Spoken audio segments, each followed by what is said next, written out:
আসসালামু আলাইকুম। টিফিনের ফাঁকে আজকে গুরুত্বপূর্ণ কিছু প্রশ্ন নিয়ে হাজির হয়েছি। তো প্রথম প্রশ্ন করব, তোমার নাম কি? ইসরাত জাহান কনক। ইসরাত জাহান কনকের প্রথম প্রশ্ন হচ্ছে, ভাষা আন্দোলন কত সালে হয়েছিল? 1952 সালে হয়েছে।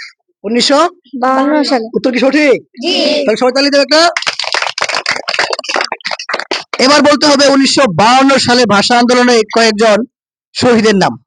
তুমি যে কজন শহীদের নাম বলতে পারবা, ঠিক সে কয়েকটা পুরস্কার পাবা। রাজি? জি। তাহলে বলো। রফিক, সালাম, বরকত, 3 জন। জব্বার, 4 জন।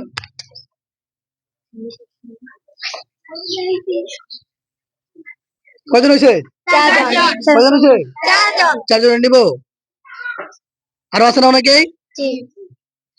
তো কয়জন বলছো মাত্র? 4 জন। 4 জন। তাহলে অ্যাড করে দিলাম, 4টা পুরস্কার তুমি পাবা। ঠিক আছে? আর বলতে পারো না। 1 2 3 4। কি খুশি? হ্যাঁ, তাহলে তো একটা সময় 4 জন বলতে পারছো। আমরা শিখবো আরো, নাকি বলো? জি।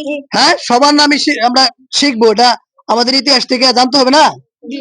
এটা আমাদের একটা শিক্ষণীয় বিষয়। ধন্যবাদ সবাইকে।